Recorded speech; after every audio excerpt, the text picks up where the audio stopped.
ဘွဲဒီဂရီတွေတော့ရထားတယ်ဒါပေမဲ့အလုံးရှာခက်နေတယ်ခေကြီးကအရမ်းမြန်လွန်းနေတော့နောက်ကျကြံရစ်ခဲ့မလားဆိုပြီးတော့စိုးရိမ်နေရတယ်ဆိုရင်ဒီဗီဒီယိုလေးကိုဆက်ကြည့်ပါဆရာလေးတို့မြတ်စွာဘုရားရှင်ကလောကမှာအောင်မြင်တိုးတက်ခြင်းနဲ့ဆိုရင်သိပ္ပံစာလို့ခေါ်တဲ့အပြစ်ကင်းတဲ့အတတ်ပညာတစ်ခုခုကိုတက်မြောက်ထားရမယ်လို့ဟောခဲ့ပါတယ်ဆိုတော့အပြစ်မကင်းတဲ့အပြစ်ရှိတဲ့အသက်မွေးဝမ်းကြောင်းအလုပ်တွေလည်းရှိတယ်နော်ဒါနဲ့ပတ်သက်ပြီးတော့မြတ်စွာဘုရားရှင်ကသူတစ်ပါးတွေကိုဒုက္ခဖြစ်စေမဲ့အလုပ်အကင်၅မျိုးကိုအင်္ဂုတ္တရနိကေဝဏိဇသုံးမှာဟောထားတာလေးရှိတယ်အဲ့ဒါဘာလဲဆိုရင်နံပါတ်1သူတစ်ပါးတွေကိုသေစေမဲ့လက်နက်တွေရောင်းဝယ်ခြင်းနောက်နံပါတ်2သတ္တဝါတွေကိုအယောင်းဝယ်လုပ်တာဥပမာလူကုန်ကူးတာမျိုးပေါ့ဟုတ်လားနောက်နံပါတ်3အသားတွေတက်ဖြတ်ပြီးရောင်းချနောက်နံပါတ်4မူရစ်စေမဲ့အရက်သေးစာမူရစ်စေဝါတွေရောင်းချတာနောက်ဆုံးနံပါတ်5သတ္တဝါတွေကိုသေစေနိုင်မဲ့အစိတ်တွေကိုရောင်းချတာဒီ5မျိုးနဲ့တော့အသက်မွေးဝမ်းကြောင်းပညာမဖြစ်ရဘူးလို့ပြောတာဖြစ်ပါတယ်ဆိုတော့ဒီ5မျိုးကလွဲရင်ကျန်တဲ့အဖြစ်ကင်းတဲ့အသက်မွေးဝမ်းကြောင်းပညာတစ်ခုခုကိုတက်မြောက်ထားရမယ်ဒီဘက်ခေတ်မှာဆိုရင်ဒါကို skill လို့ခေါ်ပါတယ်ဓမ္မမိတ်ဆွေတို့စဉ်းစားကြည့်ပါဒီဘက်ခေတ်မှာဆိုရင်စာရွက်ပေါ်ကဘွဲလက်မှတ်တွေထက်တကယ်လက်တွေ့လုံနိုင်တဲ့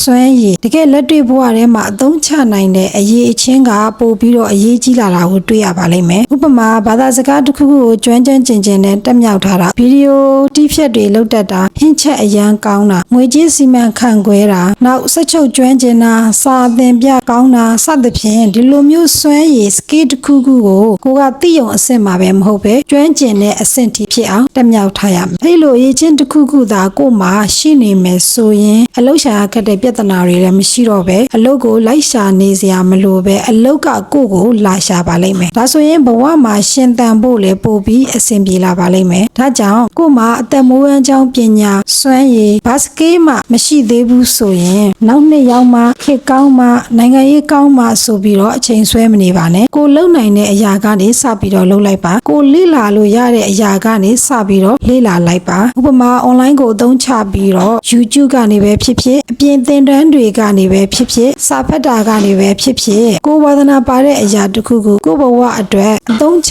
လို့ရမယ့်အတတ်ပညာတစ်ခုခုကိုအခုပဲစတင်လေ့လာလိုက်ပါဒီလိုမျိုးအတတ်ပညာတစ်ခုခုကိုပိုင်နိုင်ကျွမ်းကျင်ကျင်နဲ့တက်မြောက်ထားတာကမိမိဘဝအတွက်အကြီးမားဆုံးသောမင်္ဂလာတစ်ပါးပဲဖြစ်ပါတယ်